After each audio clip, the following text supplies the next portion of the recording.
اسكارس لامبركودس حلقة النهاردة حلقة مهمة جدا. هنتكلم فيها عن الاسكارس بالتفصيل الممل. بتسمى بثعبان البطن، بتسبب أمراض كتيرة جدا. فركز معايا وحضر كشكولك وقلمك وكوباية القهوة بتاعتك ويلا بينا ندخل في حلقة النهاردة. بس قبل أي حاجة، لو أنت أول مرة تشوفني ما تنساش تعمل لايك للفيديو، شير للقناة وسبسكرايب عشان يوصلك كل جديد. معكم كابتن أناليسيس، صلى على النبي ويلا بينا ندخل في حلقة النهاردة.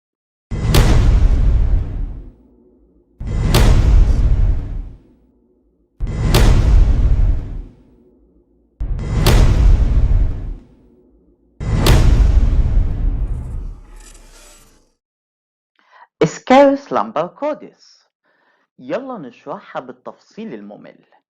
من عيلة النيماتودا، بتسمى بالراوند وورم. ليها اسم مشهور جدا وهو ثعبان البطن، وتعتبر هي الأشهر على الإطلاق على مستوى العالم بين الأدلت والتشايلد. الإصابة بتحصل لما بيحصل ابتلاع للإنفكتيف إيج مع الطعام أو الشراب الملوث، أو لما استخدم الفيسز المصاب بالبويضات كسماد للأراضي الزراعية. الأدلت وورم بتعيش في السمول انتستان للهوست. بتتميز البويضات إنها تقدر تعيش في السويل لسنوات كتيرة جدا. بتتميز الديدان إنها تقدر تعيش في أمعاء الإنسان من سنة لسنتين. الإج عشان تكون انفكتيف بتحتاج تفضل في التربة من 30 ل 40 يوم. اللايف سايكل، دورة حياة الإسكارس. بعد الإنسان ما بيتصاب بالإنفكتيف إج، البويضات هتفقس ليا وتخرج اللارفا.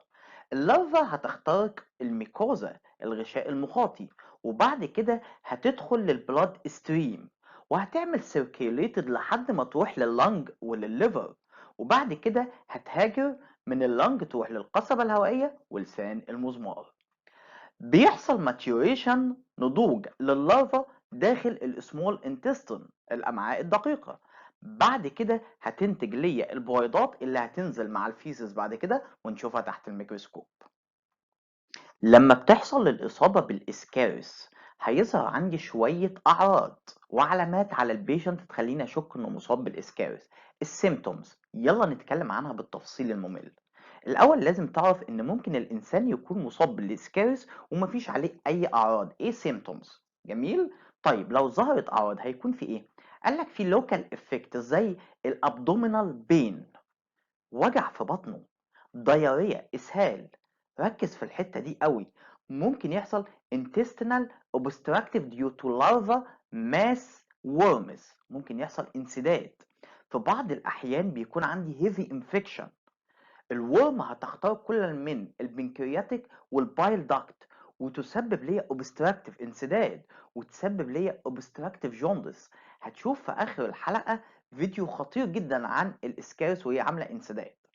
ممكن كمان يحصل عندي ليفر ابسس، خراريج في الكبد، نتيجه لان الادلت وورم هتروح من البايل داكت للليفر وتسبب فيه ابسس.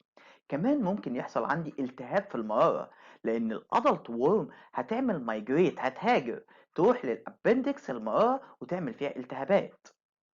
ممكن تعمل توكسيميا، ممكن تعمل فيتامين A ديفيشنسي، ولو جيت تقيس نسبة الألبيومين في الدم هتلاقي نسبته قليلة.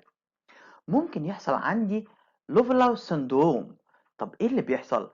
قالك نتيجة لوجود الاسكارس هيحصل accumulation للإيزينوفيل في اللنج، وده هيسبب ألم في البطن عندي وصعوبة في التنفس، وكمان هيسبب فيفر.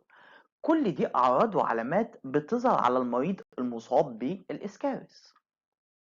اللاب دايجنوزيس أو التشخيص المعملي هنقسمه لجزئين، ماكروسكوبيك ومايكروسكوبيك. الماكروسكوبيك ده المريض هيجي يقولك أنا ابني نزل منه الدودة دي. أول ما بتشوفها بتعرف إنها سكارس على طول. هي نزلت منين؟ قالك من فتحة الشرج أو من الأنف أو من الفم. جميل؟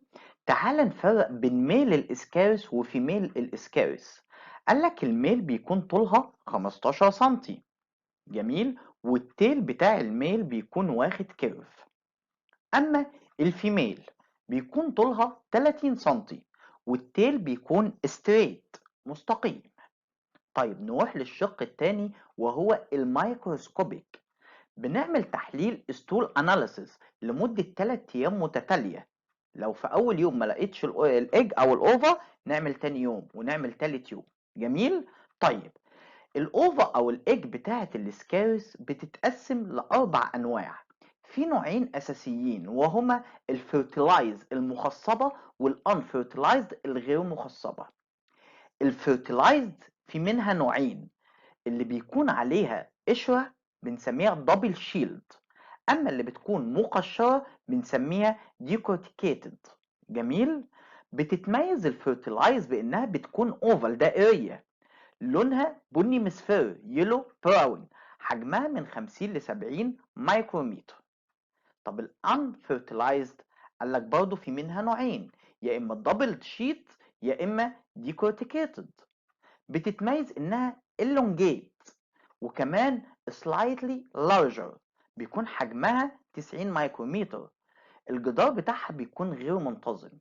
الصورة اللي قدامي بتوضح لي اشكال بويضات الاسكارس المختلفة، شكلها واضح جدا، ويا ريت بقى ما نتلخبطش ما بينها وما بين الفيجيتابل او الاندايجستيف فود. دي كانت حلقة النهاردة. هسيبكم مع فيديو مهم جدا عن الاسكارس وازاي بيعمل اوبستراكتيف وازاي بنتخلص من الاسكارس. اتمنى الحلقة تكون مفيدة، ولو عجبتك الحلقة ما تنساش تعمل لايك للفيديو، شير للقناة وسبسكرايب عشان يوصلك كل جديد. كان معاكم كابتن اناليسيس. دي صور خاصة ببويضات الإسكارس، عاوزك تكتب لي في الكومنت على كل صورة هي نوعها ايه، fertilized ولا unfertilized، وتكتب لي في الكومنتات. أسيبكم مع فيديو مهم جدا، اتفرجوا عليه واستمتعوا.